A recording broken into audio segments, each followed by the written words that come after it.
lemon has a long, rich artistic legacy. Much can be learned from observing this simple fruit. Lemons were a luxury product, and its appearance in Northern Europe some 400 years ago was a triumph of science and botany. So it only follows that the appearance of lemons, almost always depicted sliced open, along with a curl of peel, are in so many of the still life paintings that were a staple of Dutch 17th century art. In fact, lemons appear in over half of all the still life paintings from that century. In this advanced high school painting lesson, students will learn basic color theory and painting techniques through creating two still lifes. One, using local color, which is the natural color of an object perceived by the eye. In this case, that would be yellow. The second painting focuses on invented color. Basically, rules are learned in the first painting that can be applied to the second. Even when painting a pink or blue lemon, the same rules apply. By looking at an object and interpreting color in these different ways, students will gain a deeper understanding of practical color theory. First, let's talk about the paint I will be using. Because this lesson relies heavily on color mixing, I am using Utrecht Artist Grade acrylics. Student grade paints, while fantastic for learning the basics, do not mix and behave in the same way that a highly pigmented artist grade paint can. When using artist grade paints, there are a few safety concerns to be aware of. Because the paint is made from organic and inorganic pigments, composed of minerals and metals, some colors can be toxic. While a reaction to these pigments, when suspended in acrylic polymer, is generally rare and would require constant exposure over a period of time, they can easily and quickly affect our ecosystem, specifically water supplies and marine life. And this occurs through the simple act of cleaning brushes. It is important when choosing colors to look for the AP non-toxic symbol on the back of the label. And this leads me to why I recommend using Utrecht Artist Grade paints specifically. Not only have they been handcrafted in Brooklyn since 1949, but the paint line has developed formulas for cadmium-free paints. The Utrecht cadmium-free line allows students and professional artists alike to access these beautiful colors that have been a staple on palettes for centuries, without risking exposure to toxic elements. All right, that's enough chemistry and safety. Let's get into painting. Let's go through my colors as I put them on the palette. I have cadmium-free lemon yellow. This is a nice, cool yellow and will be used for lighter values. Next, I have cadmium-free yellow deep. And this is going to be my warm yellow. Cadmium-free orange. Cadmium-free red medium, alizarin crimson hue. And this is going to be the cool red on my palette. Next, I have a green. This is a viridian hue. Cerulean blue hue. This is a non-toxic cerulean, and it is a warm blue. Ultramarine blue, and this blue is cool. Now we get into the earth colors. I'm using yellow ochre, raw sienna, and raw umber. And last but not least, we will need a lot of titanium white. Begin by cutting open a lemon. It's helpful for each student to have their own lemon or to work in small groups. Have students make a few rough sketches and choose the best one to transfer to the canvas. Now you could use transfer paper, or what I've done here is I've traced my sketch with a Sharpie, allowing me to see it on the back side to trace. Place the image on your canvas and trace again, this time applying a little bit more pressure. Okay. You may want to darken a few lines.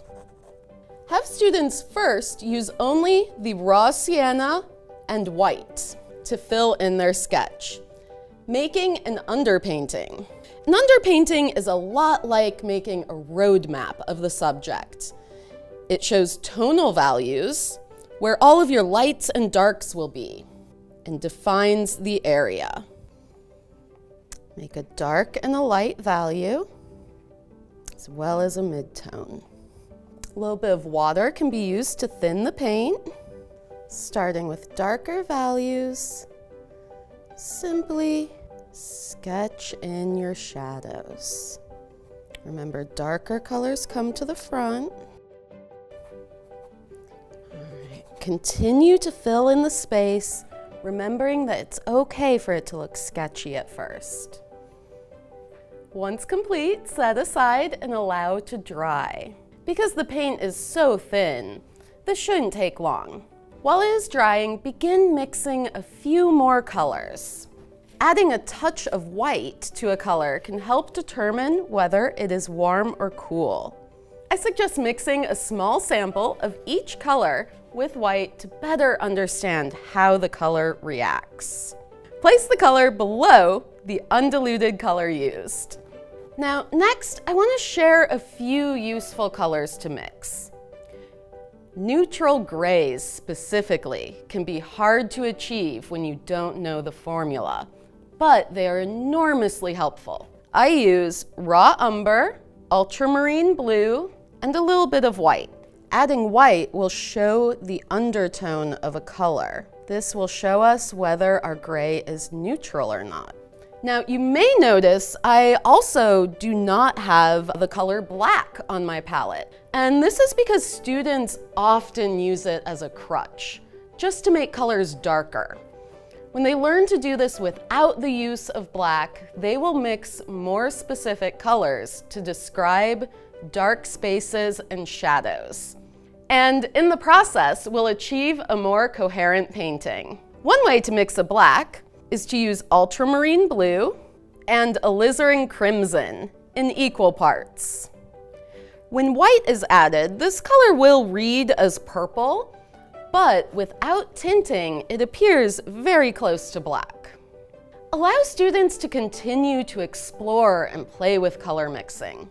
Not all of the colors they mix will be needed in their painting, but experimenting will lead to potentially surprising results. It's also helpful to have a color chart available that they can view.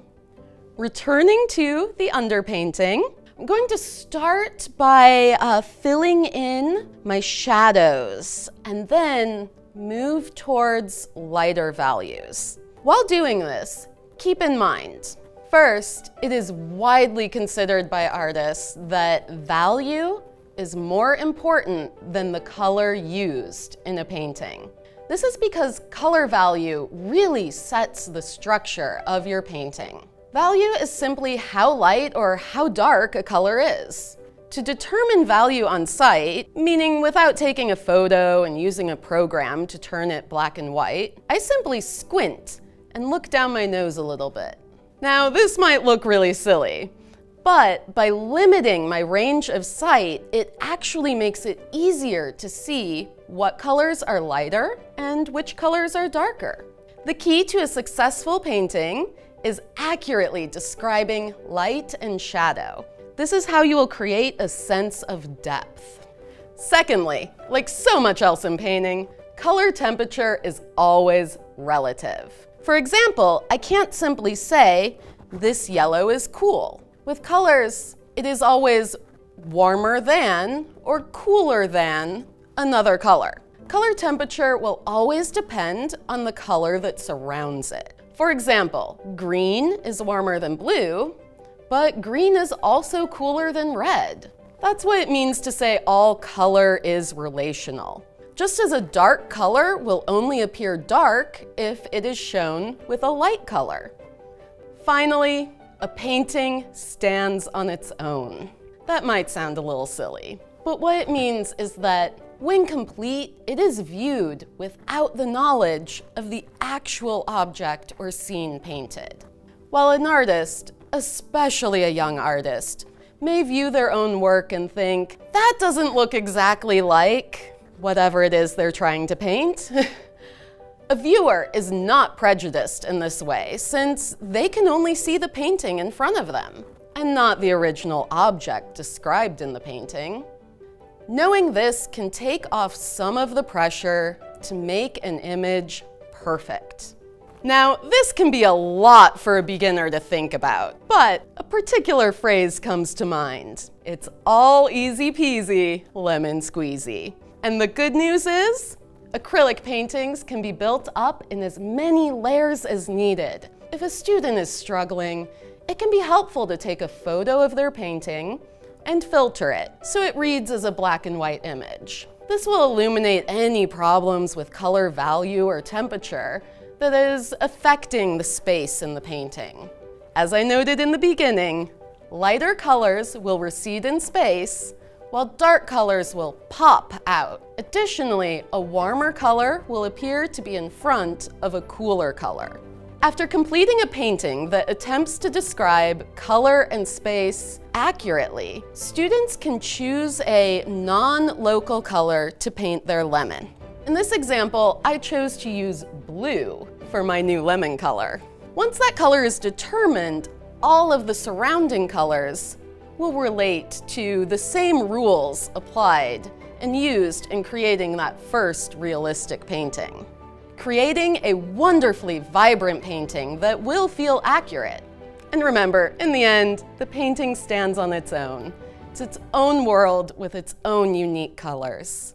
For a full list of materials, color mixing tips, and instruction, visit dickblick.com/lesson plans.